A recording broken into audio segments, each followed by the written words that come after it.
Assalamualaikum warahmatullahi wabarakatuh. Selamat sore kita semua. Sore Pak. Gimana kabarnya? Baik Pak. Baik, langsung saja kita pada hari ini akan mempelajari tentang hukum riba, asuransi, bank konvensional, bank syariah, utang piutang, gadai, hiwalah dan utang. Sebelumnya sebelum kita masuk ke materi, apakah Anda semua pernah mendengar tentang pembahasan kita pada hari ini? Kenapa? Apa tuh? Bisa Utang piutang Pak. utang piutang. Selain itu, Peminjaman uang di kantor bank Pak. pinjaman uang di bank. Nah, jadi sekarang kita akan membahas tentang semua itu. Bagaimana menganalisa tentang yang tadi. Pertama tentang riba. Nah, riba itu adalah secara bahasa itu artinya adalah tambahan atau kelebihan atau ada ziyadahnya. Jadi dari istilahnya ialah kelebihan atau tambahan pembayaran dalam utang piutang atau jual beli yang disyaratkan sebelumnya bagi salah satu dari dua orang pihak lainnya itu membuat perjanjian, dan perjanjiannya ini biasanya melebihi dari yang dipinjamnya tadi. Jadi uang yang dikembalikan itu dilebihkan, itu maksudnya dinamakan dengan riba. Next. Nah, kemudian ada riba. Nah, di sini riba terdapat dalam Quran surah Al-Baqarah ayat 275. Kepada Fajrul bisa bacakan.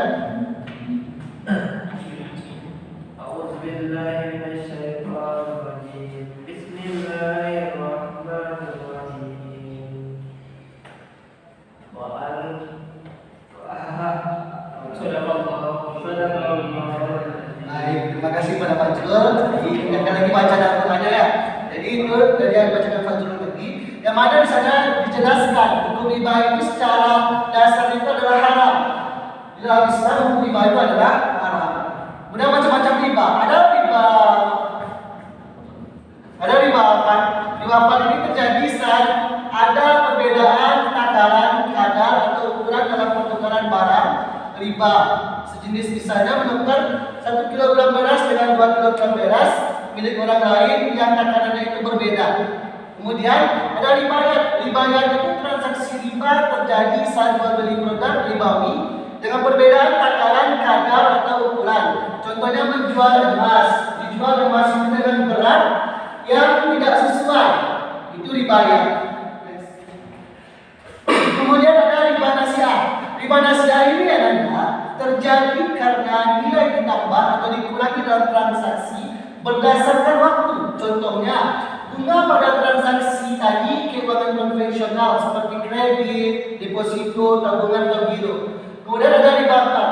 Riba akad ini terjadi saat peminjam harus mengembalikan lebih dari jumlah pokok pinjaman karena adanya bunga.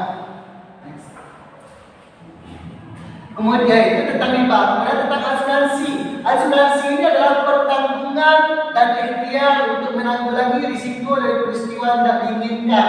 Jadi hukum asuransi ini diperbolehkan dalam Islam selama tidak melanggar syariat. Anda semua tahu nggak apa itu asuransi? Atau pernah dengar tentang asuransi? Apa Pak? Jaminan hidup Pak. Ya, jaminan. Seperti contoh Kecelakaan Pak. ya, asuransi kecelakaan, ada BPJS kesehatan dan lainnya.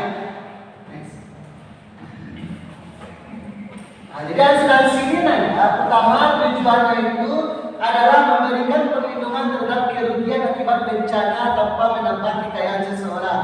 Kemudian asuransi Islam itu harus memenuhi syarat. Adapun syarat-syarat dari asuransi dalam Islam itu pertama itu adalah ada namanya akad tabatuli, tolong menolong. Kemudian ada investasi sesuai syariah, premi dengan unsur tabaruk dan mortalitas, biaya operasional ditanggung oleh pemegang polis. Itu tentang asuransi. Kemudian yang selanjutnya pembahasan kita adalah bank. Bank ini adalah badan usaha mengumpulkan dan menyalurkan dana masyarakat untuk meningkatkan taraf hidup rakyat. Jadi bank itu ada dua, ada bank konvensional, ada bank syariah. Bank konvensional itu adalah bank yang beroperasi berdasarkan sistem bunga atau riba.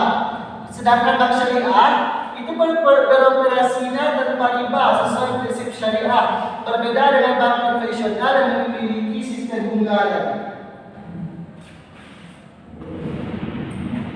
Kemudian hutang piutang. Menurut fikih, akad hutang piutang itu adalah memberikan sesuatu dengan jaminan pengembalian dalam jumlah dan jangka waktu yang disepakati. Jadi hutang piutang itu meminjam atau memberikan jaminan kepada orang lain dengan kesepakatan pengembalian sesuai dengan persyaratan-persyaratan yang disepakati. Di dalam fikih Islam, al-qard atau hutang piutang itu adalah praktek pinjam meminjam di mana satu pihak memberikan pinjaman kepada pihak lain yang harus dikembalikan dalam waktu tertentu. Kemudian untuk rukun hutang piutang ini melibatkan yang pertama itu harus ada dua pihak. Dua pihak itu antara memberikan hutang dan yang meminjam tadi. Kemudian harta yang dihutangkan itu harus jelas nilainya. Kalau bisa dalam Islam itu harus tertulis, ada singkat ijab kabulnya dalam ucapan pemberian hutang piutang dan peminjam untuk menyelesaikan transaksi. Jadi ada semua untuk hutang piutang itu harus ada peminjam dan yang meminjam, harus jelas berapa uangnya. Kalau bisa tulisan itu harus dituliskan. Kalau bisa juga harus ada saksinya. Kemudian harus ada ijab kabulnya dengan ucapan memberikan hutang dan kapan kita akan membayarkan hutang itu kepada orang yang meminjamkan kita uang tersebut. Kemudian hutang piutang, Islam tidak melarang hutang piutang, tetapi mengatur agar umat Islam ini memahami dengan benar apa itu hutang piutang. Jadi tidak ada larangan hutang piutang dalam Islam. Contoh, seseorang meminjam uang dari temannya, dia berjanji akan mengembalikan dalam waktu dekat atau waktu tertentu. Itu diperbolehkan dalam Islam selagi dia meminjam uang itu tidak untuk perbuatan maksiat, tidak untuk perbuatan kezaliman, tetapi untuk kebutuhannya sehari-hari. Kemudian ada pembahasan kita selanjutnya adalah gadai. Gadai itu ada pinjam meminjam dengan memberikan barang berharga sebagai jaminan. Jadi ketika kita meminjam uang itu, kita memberikan suatu barang berharga kepada orang yang meminjamkan kita uang. Jadi gadai hukumnya itu diperbolehkan dalam Islam selama tidak melibatkan riba, tidak ada bunga-bunga di dalamnya. Jadi ketika kita kalau gadai itu kan dengan cara mengangsur uangnya. Jadi ketika kita mengangsur uang itu tidak ada bunga di dalamnya. Selagi tidak ada riba, tidak ada bunga di dalamnya, maka hukum gadai itu diperbolehkan dalam Islam. Contohnya, seseorang menggadaikan emasnya untuk mendapatkan pinjaman uang, itu diperbolehkan dalam Islam. Kemudian ada pembahasan kita selanjutnya adalah iwalah. Iwalah itu adalah proses pemindahan tanggung jawab pembayaran hutang dari orang yang berhutang kepada orang yang menanggung hutang tersebut. Jadi proses pemindahan tanggung jawab pembayaran hutang dari orang yang berhutang kepada orang yang menanggung hutang tersebut. Itu iwalah. Untuk iwalah ini adalah dibolehkan dalam Islam dan dapat membantu memudahkan proses pelunasan hutang. Contoh, seseorang berhutang, dialihkannya tanggung jawab pembayaran hutang itu kepada orang lain yang mampu membayarnya. Mungkin saja pertama karena dia meninggal atau karena dia tidak mampu lagi untuk membayar. Selanjutnya adalah upah. Upah adalah imbalan untuk jasa atau pekerjaan yang telah dilakukan. Kemudian ada hukum upah. Dalam Islam, upah itu diperbolehkan dan setiap pekerjaan itu harus dibayar sesuai dengan kesepakatan yang telah dibuat. Contoh, Anda bekerja dengan orang lain, Anda berhak mendapatkan upah karena telah menyelesaikan tugas dan pekerjaan yang diberikan oleh orang lain.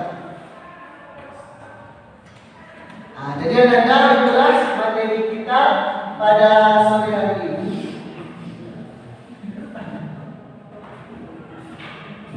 Jadi kita membahas tentang hukum riba, asuransi, bank konvensional, bank syariah, hutang piutang, gadai, iwalah dan upah.